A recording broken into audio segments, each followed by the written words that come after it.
नमस्कार। आज की वीडियो में आपका स्वागत है। आज का हमारा टॉपिक है करक लगन में राहु कैसा फल देता है। करक लगन के विभिन्न भावों में राहु की स्थिति कैसी होगी। सबसे पहले हम महर्षि पराशर जी के एक मूल सिद्धांत की बात करते हैं। तो लग्नेश को आपने देख लेना है कि लग्न किसका है। यहाँ चंद्रमा का लग्न है।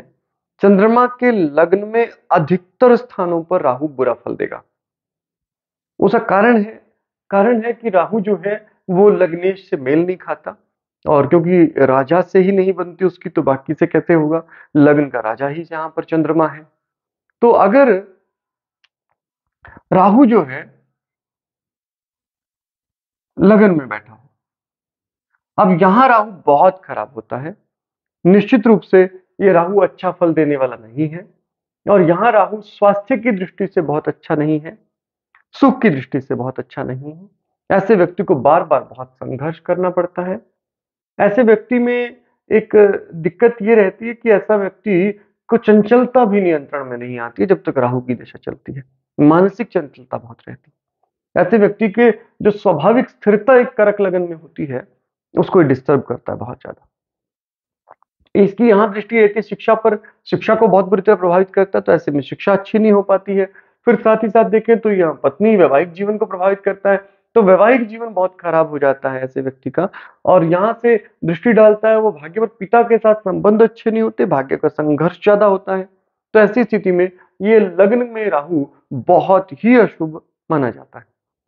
अगर राहु हो किसी व्यक्ति के दूसरे भाव में, अब यहाँ जो राहु है, यहाँ भी राहु को देखेंगे तो ये सूर्य की राशि में चला गया है। अभी नेत्रों के लिए अशुभ हो गया है, धन के लिए अशुभ हो गया है, संघर्ष को बढ़ाने वाला हो गया है। ऐसे व्यक्ति का पैसा ही नहीं टिकता है, बार बार राहु खा जाता है सारे जब संचित धन को। फिर यहाँ पर पंचम दृष्टि जो है वो रोग शत्रु पर डालता है, तो रोग और शत्रु बहुत परेशान करते हैं ऐसे व्यक्ति को। यहाँ पर वो संघर्ष बहुत ज्यादा बढ़ा देता है, तो ऐसे व्यक्ति को हार्ड वर्क बहुत करना पड़ता है, और उसके बावजूद भी उतनी सफलताएं नहीं मिलती हैं, बाधाएं जीवन में बहुत ज्यादा आती हैं। फिर उसकी नवम दृष्टि जो है वो पड़ती है इसके इनकम, काम के भाव पर। तो यहाँ अगर देखें तो काम को भी वो बहुत बुरी तरह प्रभावित करता है। ऐसे व्यक्ति काम में कभी भी ठीक से स्टेबिलिटी नहीं आ पाती है। तो यहाँ राहु निश्चित रूप से अशुभ माना जाता है। अब यहाँ अगर राहु बैठता है तो यहां भी राहु अशुभ होगा, क्योंकि यहां पर राहु जहां मेहनत बहुत ज्यादा कराएगा, बहुत ज्यादा परिश्रम होने पर भी उतना पर्याप्त लाभ मिलेगा नहीं, अतिरिक्त रूप से परिश्रम करना पड़ेगा। फिर देखते हैं तो उसका अगर हम समझे तो राहु की पूर्ण दृष्टि यहाँ पर पड़ेगी तो पिता के साथ संबंधों को प्रभावित करेगा, धर्म पर जो एक आस्था है उसको कम करेगा, और फिर वैवाहिक जीवन को भी प्रभावित करेगा, और इनकम सोर्सेज को भी प्रभावित करेगा। तो यहाँ राहु निश्चित रूप से शुभ नहीं माना जाता है। अगर राहु यहाँ बैठ जाता है तुला में, तुला राशि में करक लगन की कुंडली है, तुला राशि में राहु है। यहाँ पर यदि शुक्र की प्लेसमेंट कुंडली में अच्छी है तो यहाँ पर शुक्र अच्छा, राहु जो है यहाँ अच्छा फल देने वाला माना जाता है। राहु यहाँ सुख को बढ़ाता है। हालांकि समझिए कि सेपरेटिव टेंडेंसी के कारण इसकी पृथकतावादी ग्रह है, तो ऐसे में हो सकता है कि ये विदेश में सेटल होने में भी मदद कर दे आपकी। ऐसा व्यक्ति अपने होम एरिया से दूर जाकर ज्यादा सुखी रहता है, ऐसा आमतौर पर राहु की दशा में देखा जाता है। लेकिन ऐसा ये सुख साधन बढ़ाता है, भूमि मकान वाहन के सुख को बढ़ाता है, काम के लिए अच्छा होता है।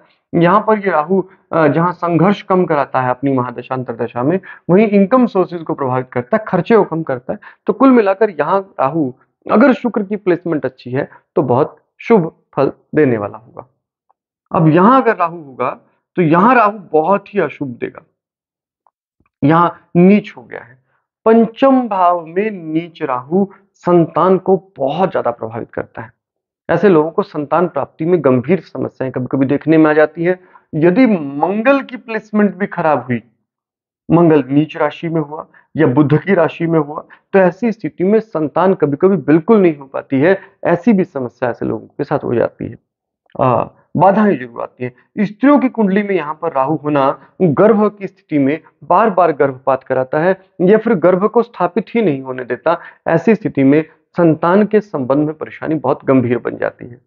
तो एक तो राहु यहाँ बुरा हो गया है संतान के लिए, राहु यहाँ बुरा हो गया शिक्षा के लिए, राहु यहाँ बुरा हो गया है अब पंचम दृष्टि देखिए भाग्य की पिता के साथ संबंध के लिए, भाग्य का संघर्ष के लिए, फिर साथ साथ इनकम सोर्सेज को बहुत बुरी तरह प्रभावित करेगा और यहाँ बैठकर राहु स्वास्थ्य को भी प्रभावित करेगा क्योंकि नवम दृष्टि उसकी स्वास्थ्य के स्थान पर होगी। तो यहाँ ये स्वास्थ्य को प्रभावित करेगा, स्वभाव के लिए भी अच्छा नहीं होगा। तो कुल मिलाकर यहाँ राहु बैठना बहुत अशुभ माना जाता है और ये सर्वाधिक अशुभ स्थिति है कर्क लगन में राहु की। यहां पर यदि राहु है तो यहां पर भी राहु जो है वो शुभ फल नहीं देगा, शत्रु और कर्ज को बढ़ाने वाला राहु होगा। जब भी दशांतर दशा आएगी दुखों की संख्या बढ़ जाएगी, रोग बढ़ जाएंगे, बाधाएं बढ़ जाएंगी, शत्रुओं की समस्याएं बढ़ जाएंगी, साथ ही साथ काम को परेशान करने लगेगा। अपनी दशांतर दशा में काम बहुत बुरी तरह प्रभावित होगा और खर्चे बढ़ जाएंगे और धन का नाश करने लगेगा। तो ऐसी स्थिति में कर्ज पैदा कर देता है आमतौर पर राहु यहां बैठकर।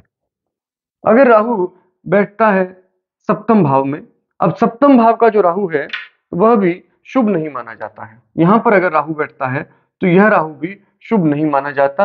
ये राहु जो है जहां वैवाहिक जीवन को परेशानी करता है, अगर शनि की प्लेसमेंट अच्छी नहीं हुई तो ये बहुत ज्यादा वैवाहिक जीवन का विध्वंस करने वाला हो जाता है। फिर पूर्ण दृष्टि इसकी बनती है लगन पर। अब लगन पर पूर्ण दृष्टि है तो यहां भी स्वास्थ्य को प्रभावित करेगा और इनकम को भी प्रभावित करेगा और भाई बहनों को प्रभावित करेगा। लेकिन यदि शनि की प्लेसमेंट बहुत अच्छी हुई कुंडली में किसी कारण से तो ऐसी स्थिति में यह वैवाहिक जीवन के लिए और अपनी दशांतर दशा में मार्केश के प्रभाव को छोड़कर बाकी शुभ फल देगा। लेकिन मार्केश का प्रभाव वो तब भी नहीं छोड़ेगा क्योंकि सप्तम भाव में बैठकर राहु मार्केश जैसा प्रभाव देता है और शनि यहाँ स्वयं मार्केश है, शनि की राशि में आ जाने पर मार्केश गुण ले लेगा। तो यहाँ राहु जो है मारक प्रभाव जरूर दिखाएगा। जब भी इसकी दशांतर दशा आएगी चोट एक्सीडेंट का खतरा सदैव बना रहेगा। अगर राहु बैठता है यहाँ पर, अब यहाँ राहु बिल्कुल शुभ फल नहीं देगा, यहाँ अशुभ रहेगा राहु। और राहु की परिस्थिति को अगर देखी जाए, ये परिस्थिति जो है राहु की, ये निश्चित रूप से शुभ फल देने वाली नहीं मानी जाती है। यहाँ पर राहु जो है वो आपके खर्चों को बढ़ा देता है, ऐसे व्यक्ति के पैसे का नाश करता है, ऐसे व्यक्ति के सुख को नष्ट करता है राहु। और जब भी इसकी दशांतर दशा आती है बाधाएं अप्रत्याशित रूप से बढ़ जाती हैं, बहुत ज्यादा रुकावटें जीवन में आती है, स्ट्रगल बढ़ जाता है, ऑब्स्टेकल्स बढ़ जाते हैं, रोग बढ़ जाते हैं, कारण कारण से भिन्न भिन्न कारणों से दुख जीवन में आने लगता है। अगर राहु यहां पर है, अब यहां राहु की प्लेसमेंट जो है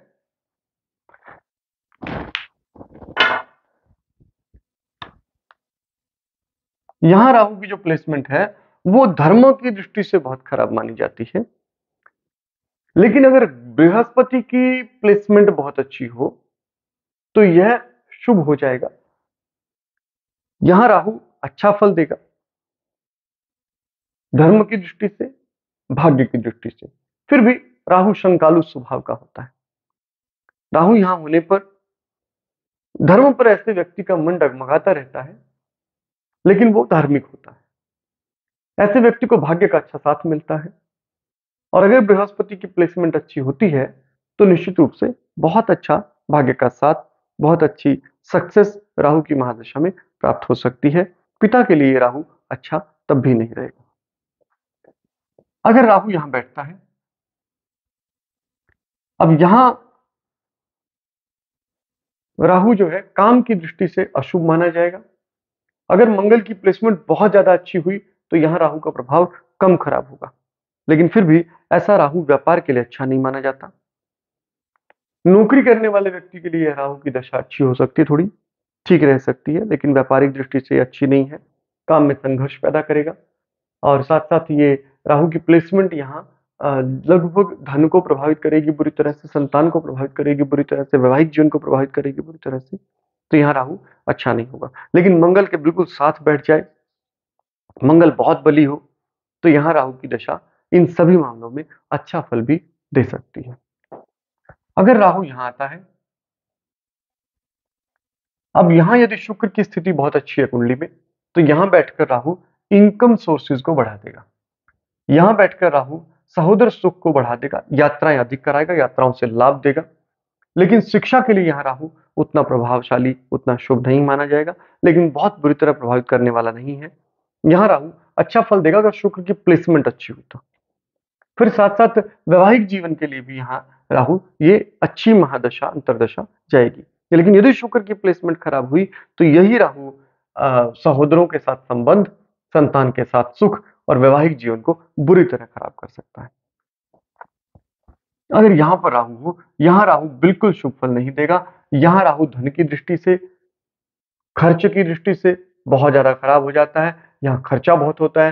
हालाँकि विदेश की यात्राएँ ऐसे व्यक्ति की अधिक हो सकती है दशा-अंतर्दशा में, विदेश जाना हो सकता है, विदेश में सेटलमेंट हो सकती है राहु की महादशा में। लेकिन अगर इसको छोड़ दें, तो बाकी किसी भी स्थिति में राहु यहाँ माता के लिए रोग कारक हो जाएगा, स्वयं के लिए सुख और दुःख अधिक देने वाला हो जाएगा, संघर्ष अधिक देने वाला हो जाएगा, रोग बीमारी ज़्यादा देने वाला हो जाएगा, कर्ज बढ़ा देगा अपनी दशा-अंतर्दशा में और बार-बार जो है ऑब्स्टेकल्स, बाधाएँ जो हैं, इसकी दशा-अंतर्दशा में बढ़ जाएँगी। ऐसा होगा यदि अब बात करें कर्क लगन में राहु की। तो आज की वीडियो में इतना ही। अगली वीडियो में अगले लगन पर बात करेंगे। तब तक आपका दिन शुभ हो। धन्यवाद।